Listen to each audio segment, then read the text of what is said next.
welcome to 5 Minutes in the Shed. So, yeah, today I'm going to finish off the main proper final build of the rolling chassis while I'm waiting for all the engine stuff. So, first thing we've got to do is get some oil in the forks. Right then, so slid the fork legs in yesterday just because I needed a bit of weight on the front of my stand really. So the fork legs are in, the pinch bolts are loose. Alright, so they're only just kind of held in there. What I need to do before I put the top caps on is I need to fill the fork legs full of oil. Well, not full of oil, the specified amount of oil, which is 1/3 of a pint in each leg. The drain plug caps are on, everything's tightened up, new seals and everything in there. They're all ready to go, so I just need to put the 1/3 of a pint in down the top for each one, so the dampers start working. Then I can put the caps on, and then I might even drop it off the lift just to give them a shake, just to see how they feel. So yeah, fork day.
Right, so you may have just missed me putting the front end together full assembly.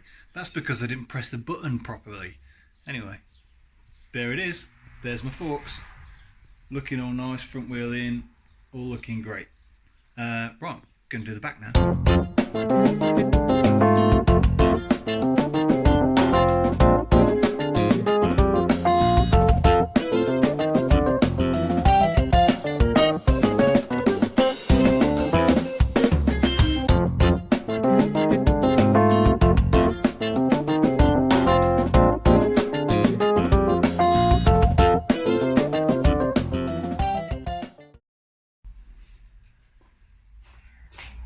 Right, as you can see, I've taken it off the stand, and a couple of reasons for that. Right, first reason was I want to check the suspension's all good, right, because it's all bolted in now, and yeah, it's full bike, so I'm going to test the suspension. Second reason, I want to check the wheel alignment. Right, it's probably a bit easier off the stand, so I can check the wheels are in alignment, check I don't need any spaces anywhere, things like that. And thirdly, my stand's broken. So there might be a special edition video of me fixing my stand. It's only 20 years old, how can it go wrong? Anyway, so, alright, so I've got rear suspension. Obviously it's a bit tough because there's no weight in the bike because there's no engine. Alright, so I've got rear suspension, and I've got front suspension as well. Now I can't test it very well because these tyres are so hard and my floor is so slippy, it just pushes it. But the brakes work, forks work, suspension works, rider position's good. I'm a bit excited now, sitting on it. So, bike's ready.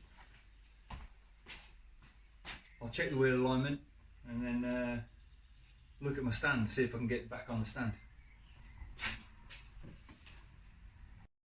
Right, I was thinking about doing my stand, but then I got totally sidetracked because I was all excited about sitting on the bike. So I thought I'll try the petrol tank on the bike, see what it looks like. So, there it is. I've dropped the side panel on and I've dropped the fuel tank on.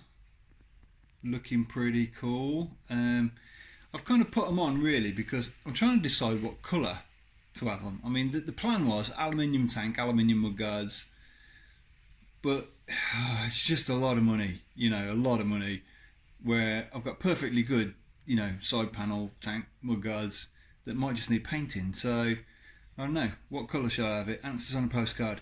However, I came to do the petrol tank and it was absolutely minging. I'd forgotten. Petrol was still in it. So I got all the petrol and I've put that outside, and inside the tank is absolutely minging. I'll show you. Turns out the best way to get rid of an old tank full of petrol is to soak a bin full of wood in the old petrol, absolutely stinking, and then torch it. Doesn't smell anymore. Brilliant, job done. So let me show you the horrors which lie beneath in this petrol tank. Alright, so let's take the top off here. I haven't even got to show you inside. Check that out. I mean, it is absolutely disgusting. The petrol in it was, I don't know, it predates petrol refinery, I'm sure. But yeah, the petrol was absolutely disgusting. But everything inside the tank is rusty as hell. I wonder if I can switch a light on. There we go. So that is inside the fuel tank, which I'm sure you'll agree is pretty horrific. Well, I don't want to be putting petrol in there. So I need to clean out the inside of the tank. How do we do that? I hear you say. Right, well, I'll tell you. Now, there's a couple of ways of getting rust out of the inside of a tank. White vinegar, apparently, is very good. Or Coca-Cola, I've heard people use as well. However, what I'm going to do is I've got some white spirit. That'll do for a bit. I'm going to put some white spirit in there, and you need something to scratch all the rust out of it, right? Now, a lot of people say, "Oh, get a handful of nuts and bolts." That's not the case. You don't want nuts and bolts, and I'll tell you why. Because let's look at some nuts and bolts, right? Nuts and bolts have got lovely, round, smooth edges, which is no good at all. No good for what we want. We want sharp, right? So what we're going to do is we're going to get a massive handful of wood screws, nice sharp wood screws, and I'm going to put some white spirit in it, and I'm going to put a big massive handful of screws in there, and then I'm going to shake it. Shake it and shake it and shake it and shake it, and then all that rubbish in there will all get scratched away, and then the white spirit will wash it away. That's the plan. So I'm going to try that now. Right, so got the wood screws, got my white spirit, holding my nose because it's absolutely disgusting. Right, so let's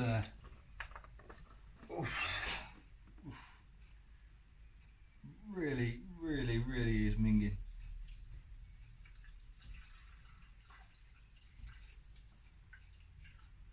Right, that'll give us some slosh. Need a bit of slosh. And now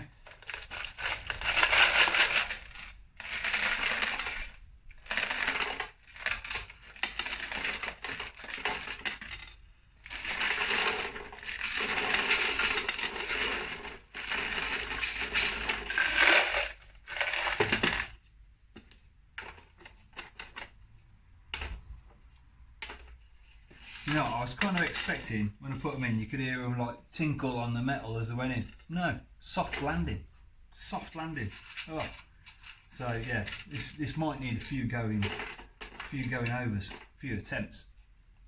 So I've actually left the petrol tap in the other side because there is a gauze on it, right, which is going to get trashed by doing this, but it doesn't matter because the petrol tap's old and knackered, and it probably isn't ethanol proof. So I'll put a new tap on it anyway.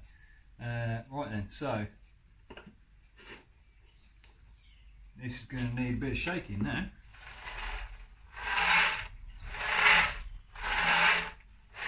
Hear that? It's going to do the job.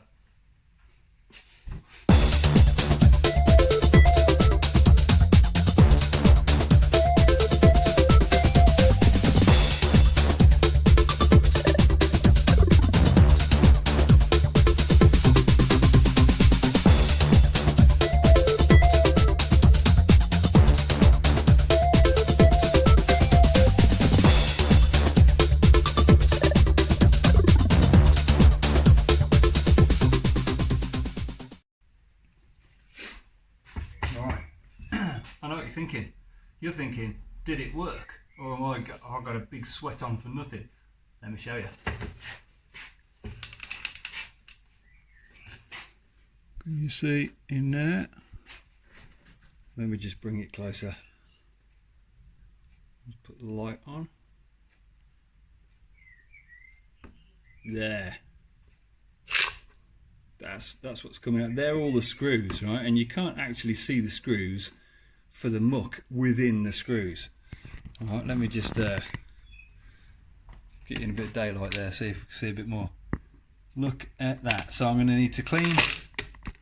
I'm going to need to clean all that off the screws, and then do it again, and then probably again, and maybe after I've done that, one more time again.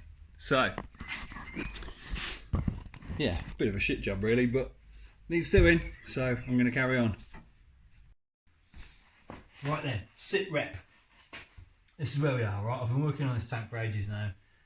White spirit was okay, but all this stuff binds to the screws. It makes it sticky, right? Very difficult to get out.